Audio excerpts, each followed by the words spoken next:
We're diving deep today into the recent Black Hawk helicopter and American Eagle plane collision over the Potomac River in Washington, D.C. A truly awful situation. Yeah, 67 lives lost, and as the investigation unfolds, there's this safety system, ADSB. Right. It's raising eyebrows because it might have been turned off on the helicopter. Interesting. This whole thing, this bombshell, came out during a Senate hearing. Uh-huh. So maybe we can give us some background on this ADSB. Sure. Automatic Dependent Surveillance Broadcast. That's what ADSB stands for. Okay. And it acts like a super accurate GPS for aircraft. So more precise than radar, Much more. especially in a busy airspace like D.C., I imagine. Exactly. Especially in a place like D.C. where you've got so many planes coming and going. So Senator Ted Cruz, he revealed that this Black Hawk's ADSB was deactivated. Yeah. Now it's understood that military aircraft can fly with it off. Right. But even Cruz was questioning why it would be off, especially since this was a training mission, not like some, top secret thing. Right. Well, yeah, I mean, for sensitive operations, I can see why they might want to, go dark. Right. National security, that sort of thing. Exactly. But a training exercise. And then it gets more complicated because the NTSB chair, Jennifer Homedy, she said investigators haven't even confirmed if the helicopter even had ADSB technology at all. Like, are we even sure it was there? It's like we're missing a piece of the puzzle. Yeah, exactly. And it's so early in the investigation. Absolutely. It makes you wonder, even if the Black Hawk did have ADSB, would it have even prevented this? That's a good question. Because we know the air traffic controller was already tracking the helicopter They knew where it was. at 300 feet. Yeah. And the Black Hawk crew had even said they saw the plane. And that they would maintain separation. So the controller already had some situational awareness, even without ADSB data. Right. So it raises some interesting questions It does. about the limits of technology, I guess. And the human element. Yeah. And then you've got Senator Tammy Duckworth. She's a former Army helicopter pilot.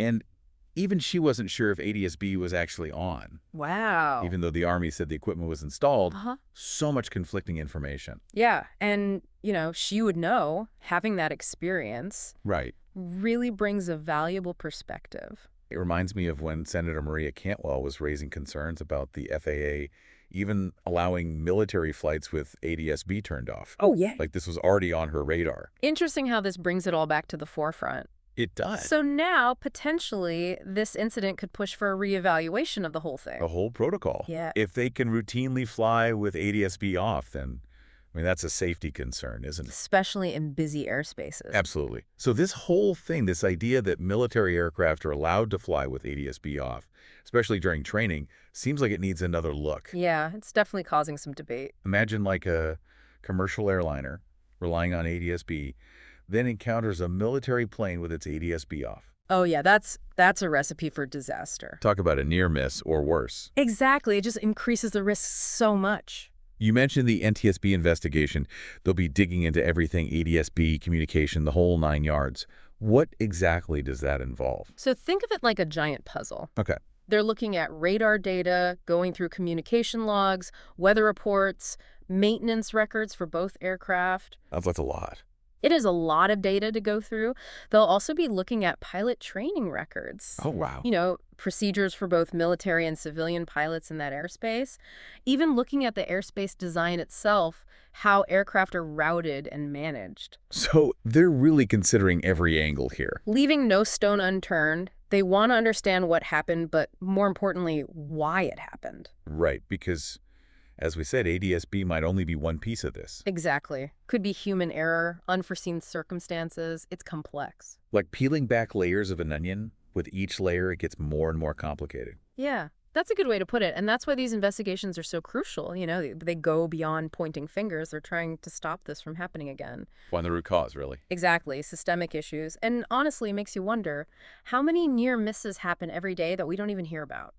That's a scary thought. Makes you appreciate all the work that goes into keeping our skies safe, the pilots, air traffic control, everyone. All the training, the technology. It's a delicate balance, the wonder of flight. Right. But always that awareness of potential danger. And this accident, it's a stark reminder, but also a reminder of how far we've come in aviation safety. Right. Accidents like this are thankfully rare. But each one offers these valuable lessons. So we can learn and improve. Precisely. Continuous improvement, rigorous investigations, open communication, all vital in aviation. Aviation is so complex, so many things that have to go right Well, every single time someone gets on a plane. it really is. A Yeah. lot of moving parts, literally. Yeah, literally. So we're waiting on the NTSB's findings, and there are so many unanswered questions right now. Yeah, this is going to be a long and meticulous investigation, for sure. Makes sense. Yeah. But what I'm really wondering is, okay, so maybe ADS-B data wouldn't have been the determining factor. Right. What else could have contributed to this collision? That is the question, isn't it? What else was going on? And that's what investigators are going to try to figure out. Like what? Well, they're going to be looking at pilot training, how much experience they had, communication procedures, what was said, when, all of that visibility, what were the conditions like, and even the airspace design. Was there something about the way that airspace is set up that could have played a role? So many factors. So many factors. Like, was there some kind of miscommunication between the pilots and air traffic control? Was there some kind of weird weather phenomenon that we don't know about? I mean, those are just a couple things off the top of my head. Speaking of weather, I remember reading it was really foggy that day. Oh, yeah. Pretty dense fog in the area. Could that have been a factor? Oh, absolutely. Fog is, it's a huge factor in aviation, especially dense fog. Why? Well, because it reduces visibility, right? You can't see as far. Oh, right. And so it makes it harder for pilots to see each other, to react to other aircraft. The investigators are definitely going to be looking into the specific weather conditions at the time of the crash. And how that may have affected not just the pilots, but air traffic control, too. For sure. Both sides of the equation. It really makes you think how many things have to go right for a flight to be safe. It does. It's a testament to the skill of the pilots, the air traffic controllers, everyone involved. It's a team effort for sure. Absolutely. And, it's easy to focus on what went wrong, but we also have to remember how far we've come in aviation safety. Right. Accidents like this, they're tragic, but thankfully they're pretty rare. Right. And every time something like this happens, we learn something from it. And hopefully those lessons make flying even safer. Exactly. They lead to improvements, changes in how we do things. So, yeah, it's a tough reminder, but an important one. So we'll wait for the NTSB to release their findings. There's still a lot we don't know. Yeah, but hopefully those answers will lead to some meaningful changes. And help prevent future accidents like this. Exactly. I think what we've learned in this deep dive is aviation safety isn't about one thing going wrong. It's a whole system. It's a whole system, human actions, technology, and sometimes just plain bad luck. Well said. Yep. And to everyone listening, we'll definitely be following this investigation. We'll have more to say as we learn more. Absolutely. Until then, fly safe, everyone.